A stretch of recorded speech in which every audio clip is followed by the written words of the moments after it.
You ever walk into like an incredibly old, grand building, like a massive stone cathedral or one of those centuries-old estates where the walls are, 3 feet thick? Oh yeah, the ones that feel so permanent they almost possess their own gravity. Right, exactly that feeling. You walk in and it feels so solid that your brain almost tricks you into thinking it like grew out of the ground naturally. Yeah, like a mountain or a forest or something. Exactly. You completely forget that hundreds of years ago, someone actually had to sit down, sketch out the blueprints, dig up the dirt, and physically stack every single one of those stones. It feels like an inevitable part of nature, but it's entirely 100% human-made.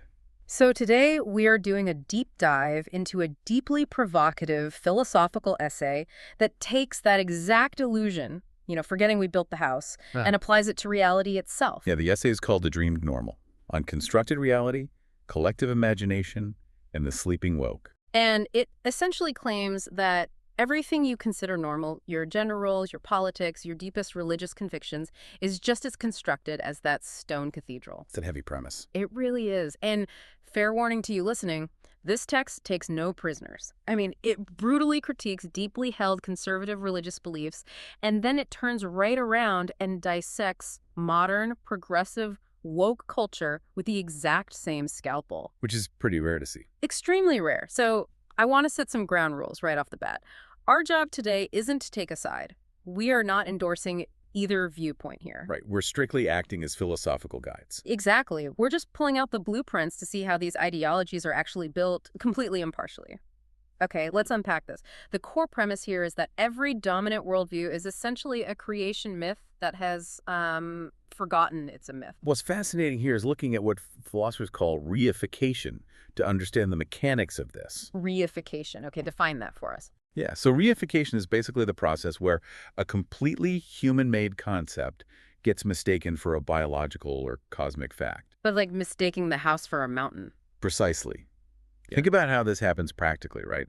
Generation 1 invents a rule to organize their society. Just a practical rule. Right. Then Generation 2 inherits that rule and thinks, well, this is just how we do things.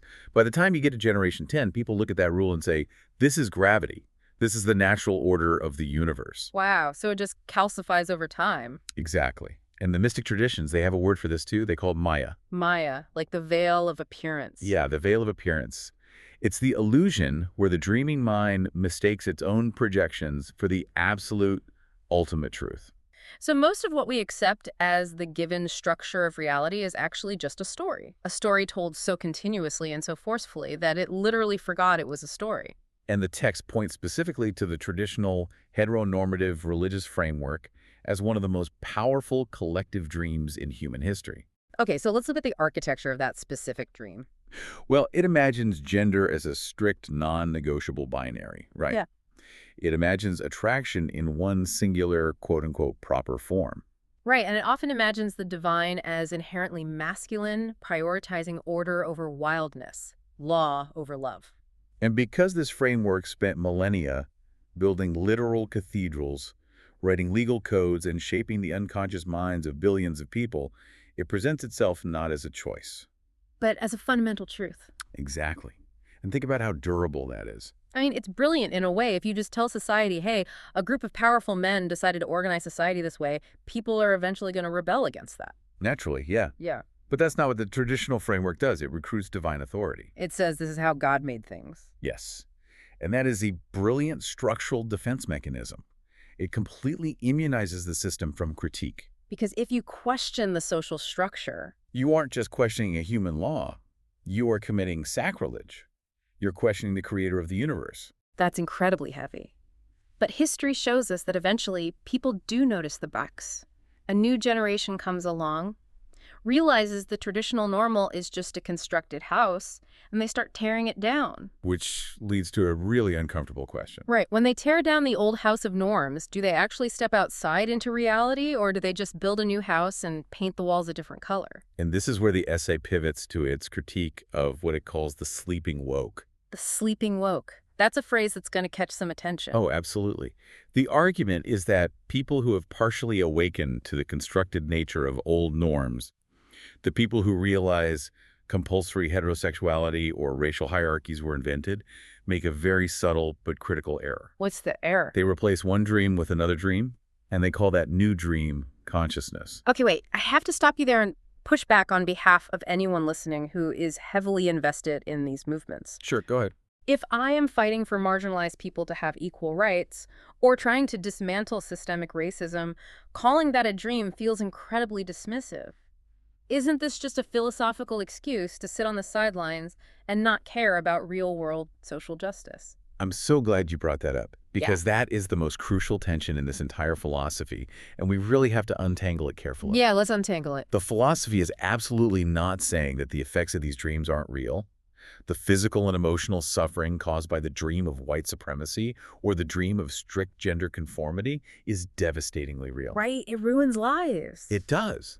But the trap is thinking that you can achieve true liberation just by swapping out the content of the dream. So it's about the mechanism of how we process reality, not ignoring the suffering. Yes. Let's look at the mechanics of how progressive movements often operate. They correctly realize that the old hierarchies say, viewing the dominant culture as pure and the marginalized culture as impure is a construct. It's made up. Right. But instead of abandoning the hierarchy altogether, they often just flip it. Oh, I see. They create a new binary where the oppressor class is inherently toxic and the marginalized class is inherently pure.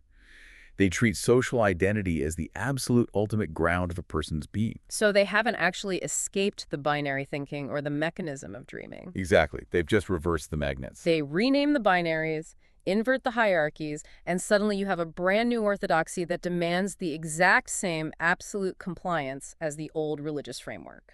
If you substitute a conservative dream for a progressive dream, but you still believe your new framework is the absolute, unquestionable truth of the universe, you are still trapped in the mechanics of dreaming. You're just dreaming with more sophisticated academic language. Exactly.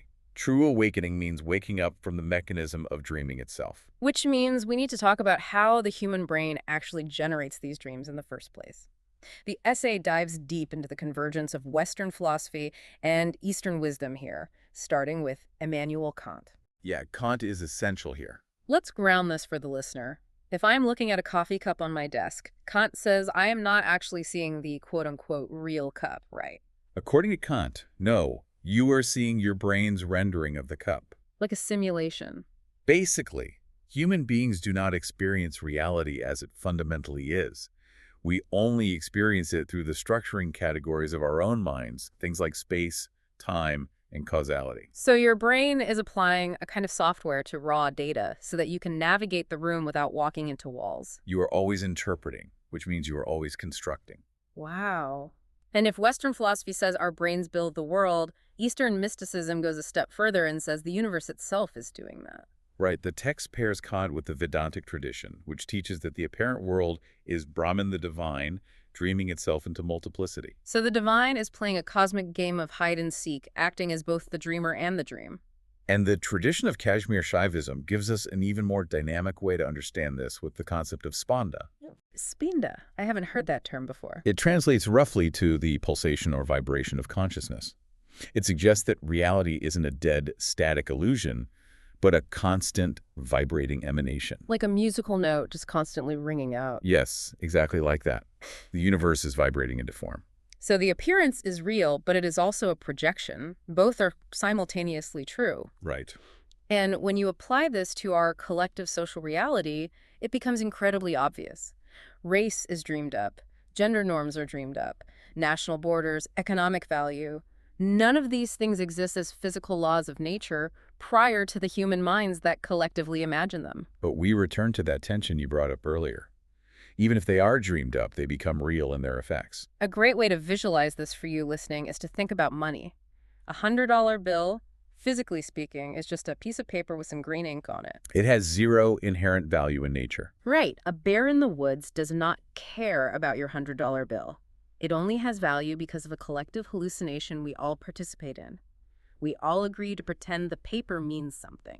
But if you try to walk into a grocery store and feed your family without participating in that collective hallucination, you're going to find out very quickly that the effects of the dream are absolute. Yeah, the paper is an illusion, but hunger is a physical fact. The architecture of our imagination literally becomes the walls of a cell. That perfectly explains why arguing over which social construct is the right one misses the deeper philosophical point. If we connect this to the bigger picture, both the traditionalists and the modern critics are fiercely arguing over the rules of monopoly, completely forgetting that they are sitting at a table playing a board game. They share a common error. They are obsessing over the content of the dream. And the text suggests a profound pivot here. If we want to escape the cell, we have to stop asking which dream is correct and start asking who is the dreamer. If you strip away the social identity, the political category, the religious affiliation, what is left? Genuine spiritual inquiry reveals that what is left is pure awareness. It is the silent ground that exists before all the labels and constructs are piled on top of it. The essay introduces a concept for what it looks like when a person actually realizes this and tries to live it out in the modern world. They call it coherence. Coherence. And it isn't about adopting a new progressive framework or clinging to an old conservative one. It's deeper than that. Yeah, coherence is the alignment of your inner knowing with your outer expression. But how does a person practically live this out? I mean, it's one thing to sit around discussing Kant and Kashmir Shaivism, but how do you go to your job? How do you vote? How do you advocate for change in the real world without getting sucked right back into believing that the dream is absolute reality? Think of it like an actor on a stage playing the role of Hamlet. Okay, I like this. The actor is giving it everything they have. They are weeping real tears. They are fighting real sword fights. They are passionately delivering every line. But internally, their resting heart rate is calm. Because they know it's a play. Exactly. The actor never actually forgets they're on a stage. If Hamlet dies in the play, the actor doesn't actually think they are dead. That is a brilliant way to look at it. You can participate in the play of society, you can protest, you can vote, you can fight to dismantle unjust laws without deriving your ultimate existential worth from your political or social identity. The coherent person doesn't drop out of society and go live in a cave. They engage completely. Yeah. But their internal posture is totally different. Right. The traditionalist says, God made the system, so it is absolute truth. And the sleeping woke person says, the old world was an illusion. My new system is the absolute truth. But the coherent soul says, I see the dream. I see the dreamer. I choose consciously what I participate in, what I build, what I refuse, and I know the difference between the dream and the ground. Knowing the difference between the dream and the ground is the beginning of genuine wakefulness.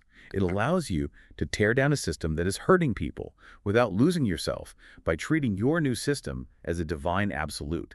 You hold your ideologies lightly. Man, what a profound journey this text takes us on. To recap the map we just traversed with you, we started by looking at how the quote-unquote natural world we just accept is often a calcified myth. An old story that recruited divine authority to protect itself. Then we looked at the uncomfortable reality that many modern counter-movements, even the really well-intentioned ones, are often just swapping out one dream for another. Right, flipping the binaries instead of dismantling them. And ultimately, we arrived at coherence. Finding true freedom not by perfectly optimizing your social labels, but by identifying as the pure awareness, the actor on the stage behind all the dreaming. It completely reframes how you consume information. Gaining knowledge isn't about accumulating more labels or finding the one perfect worldview to defend on the internet.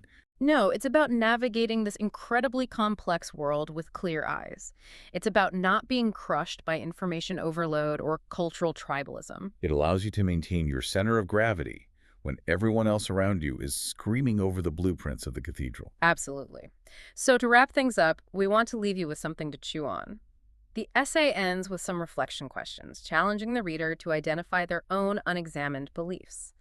So consider this final provocative thought. This is a big one. It is. We've talked about religion and social identity as constructed dreams, but what if the very concept of human progress, this deeply ingrained, almost universal belief that history is a straight line, constantly moving us forward towards some utopian awakening? What if that is itself just another massive collective dream we've inherited? Are we actually waking up and moving toward an ultimate truth? Or are we just dreaming that we are walking forward? Are we just rearranging the furniture inside that ancient stone building, convinced we finally made it outside into the forest? It's something to mull over today as you go about your incredibly real, wonderfully constructed life. Thank you so much for joining us for this deep dive. Stay curious, keep questioning the ground you walk on, and we will catch you next time.